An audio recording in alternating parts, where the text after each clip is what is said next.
মোনালিসার সামনে রোজ ডেতে ফুল এবং কেক কেটে কম্পাসকে প্রপোজ করলো বিহান। এই সব কিছু দেখে রেগে গেল মোনালিসা। কম্পাস ধারাবাহিকের আজকের পর্বে দেখা যাবে কম্পাসের নামে রোজ ডেতে ফুল এবং একটা চিঠি আসে। আর এই কথা জানতে পেরে ভীষণ রকম রাখতে শুরু করে বিহান, যে কম্পাসের বন্ধু কম্পাসকে রোজ ডেতে রোজ দিল। আর এতেই রেগে যায়, চিৎকার করতে থাকে। বিহান তখন বলে ওঠে, আমার কাছে কেন এই ফুলগুলো দিচ্ছ? যাও, উপরে কম্পাস আছে, কম্পাসের বন্ধু পাঠিয়েছে না, তার কাছে গিয়ে দাও, সেই চিঠিটা পড়বে। আমি এই ফুল নিতে পারবো না। ওপর থেকে এই সব কিছু দেখে হাসাহাসি করতে থাকে কম্পাস। তখনই বিহানের মা বলে, কি ব্যাপার কম্পাস, তোর কোন এমন বন্ধু তোকে ফুল দিয়েছে, তোকে চিঠি দিয়েছে? কম্পাস তখন বলে, মা আমি এখন জানি না, আমি এখন এসব কিছু বলতে পারবো না, এখনই আমাকে এখান থেকে বের হতে হবে, চলো এই বিষয়ে তোমার সঙ্গে আমি পরে আলোচনা করব। কম্পাস এবং ঋতুজা সেখান থেকে বেরিয়ে পড়ে। অন্যদিকে কিছুক্ষণ পরেই বাড়িতে হাজির হয় মোনালিসা। বিহানকে সারপ্রাইজ দেওয়ার জন্য অনেকগুলো ফুল নিয়ে হাজির হয় বিহানের কাছে। আর বিহানকে তখন বলে, হ্যাপি রোজ ডে, তোমার জন্য আমি ফুল নিয়ে এসেছি। এদিকে বিহান এই সব কিছু দেখে চিৎকার করতে থাকে, আমি জানতাম মোনালিসা তুমি আমার জন্য ফুল নিয়ে আসবে, এত বড় ফুল আমার জন্য এনেছো, তোমাকে অসংখ্য ধন্যবাদ। দেখো দেখো সকলে এসে দেখো, আজকে আমি এই দিনটাকে সেলিব্রেশন করব। মাহি তোরা কোথায়, এক্ষুনি চলে আয়, আজকের দিনটাকে আমি সেলিব্রেশন করব। এই কথা শোনার পর মোনালিসা ভীষণ রকম খুশি হয়ে যায়। আসলে কম্পাসকে শুনিয়ে শুনিয়ে এই কথাগুলো বলছে। আর তখন বিহান চিৎকার করে ওঠে, কি ব্যাপার, কেউ আসছো না কেন? এক্ষুনি কেক অর্ডার করো আমার জন্য, আমি আজকেই বাড়িতে সেলিব্রেশন করব। অন্যদিকে দেখা যাবে অভিজ্ঞান দত্ত মুক্তিমাসিকে বলে, তোমাকে যে করেই হোক ওই বিহান চৌধুরীর বাড়িতে প্রবেশ করতে হবে। দেখো ডিকে কিন্তু ইতিমধ্যে কাজ শুরু করে দিয়েছে, যে করেই হোক ফর্মুলাটা আমাদের চাই, তাই একমাত্র ভরসা হলো এখন তুমিই পারো। ওই বিহান চৌধুরীর বাড়িতে গিয়ে কম্পাসকে কিছু একটা করার ব্যবস্থা করো, যেন খুব তাড়াতাড়ি এই ফর্মুলাটা আমাদের হাতে চলে আসে। এদিকে তখনই মুক্তি ভাবতে থাকে কি করে যাবে। হঠাৎ করে কাকে যেন ফোন করে বলে, আমাদেরকে রেডি হতে হবে, বিহান চৌধুরীর বাড়িতে যেতে হবে। অন্যদিকে কম্পাস তার মায়ের অসুস্থতার কথা জানতে পেরে তার মায়ের কাছে চলে আসে। কম্পাস তখন বলে, মা আমি চলে এসেছি, তুমি কেন এরকমটা করছো? আমি তো আছি, তাই না? কম্পাসের মা বলে, আমার ভালো লাগছে না। কম্পাস তখন বলে, তোমার কিচ্ছু হবে না। এদিকে কম্পাসের বাবা ভয় পাচ্ছিল। কম্পাস তখন এসে বলে, বাবা তুমি কি ওই ফর্মুলার জন্য ভয় পাচ্ছ? কিচ্ছু হবে না, আমাদের জীবনে যে কালো অধ্যায় নেমে এসেছে আর অল্প দিন, এর মধ্যেই এই কালো অধ্যায়কে আমি চিরতরে মুছে দিব। তুমি চিন্তা করো না, ভয় পেও না, এই ফর্মুলা আমি কাউকে দেব না।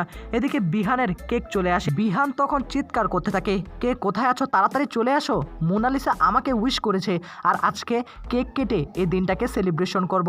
আর এই কথাগুলো শুনে মোনালিসার মনে তো লাড্ডু ফুটে। কিছুক্ষণ পরে আবার অখিলেশ বলে ওঠে, তা বিহান কম্পাস কোথায়, তোর মা কোথায়, তারা কি আসবে না?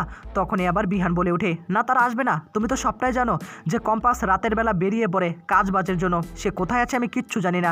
আর তার আসার দরকারটা কি? আমি তো কেক কাটছি, তাই না? ও কী এমন ইম্পর্টেন্ট কাজ করতে বের হয়েছে সেটা আমার জানার কোনো দরকার নেই। কিছুক্ষণ পরেই মেঘমালা চলে আসে এবং এসে বলে, বাবা মাকে সুস্থ করে তোলা, তার পাশে দাঁড়ানো, এটা কি বড় ধরনের কাজ? কিছুক্ষণ পরেই কম্পাস এবং ঋতুজা সেখানে চলে আসে। বিহান আবার শুরু করে দেয়, দেখো সকলেই দেখো, আজকে মোনালিসা আমার জন্য কত বড় ফুল নিয়ে এসেছে। আর একটা কথা শোনো কম্পাস, তোমাকে কে যেন ফুল পাঠিয়েছে, তোমার বন্ধু তোমার মতোই ছোট ফুল পাঠিয়েছে। আর দেখো মোনালিসা কত বড় ফুল আমার জন্য নিয়ে এসেছে, তাই ভাবলাম এই দিনটা আজকে সেলিব্রেট করব। এদিকে কম্পাসকে হিংসা করানোর জন্য এই কথাগুলো বলতে থাকে। কম্পাস তো আর কম যায় না। কম্পাস তখন বলে, হ্যাঁ বিহান স্যার আপনি একদম ঠিক কথাই বলেছেন, আসলে আমার মতো না, আমার বন্ধুর মনটাও ছোট। তখন এবার বিহান বলে, চলো তোমাকে নিয়ে আজকে কেকটা কাটবো, মোনালিসা কেক কাটবে, তুমি দাঁড়িয়ে দাঁড়িয়ে দেখবে। এই বলেই তখন কম্পাসের হাত ধরে তাকে টানতে টানতে নিয়ে আসে। কম্পাস তখন এক সাইডে দাঁড়িয়ে থাকে।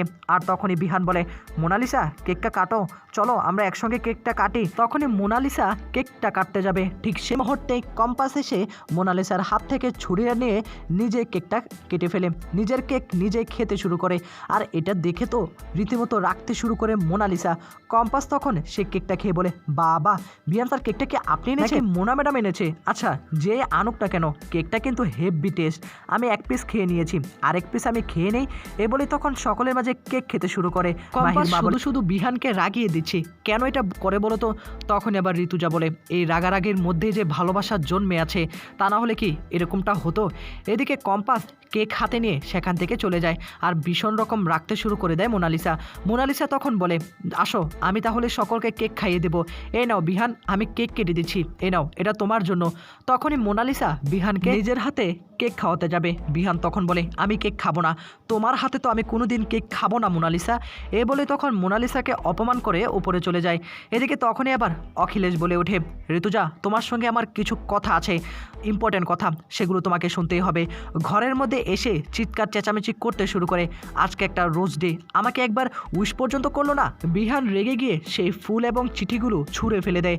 কিছুক্ষণ পরেই দরজার সামনে দাঁড়িয়ে থাকে কম্পাস। কম্পাস তখন সেই ফুলের তোড়াটা হাতে নেয়, হাতে নিয়ে বলে, এভাবে ফুলগুলো ফেলে দিবেন না, কষ্ট পাবে।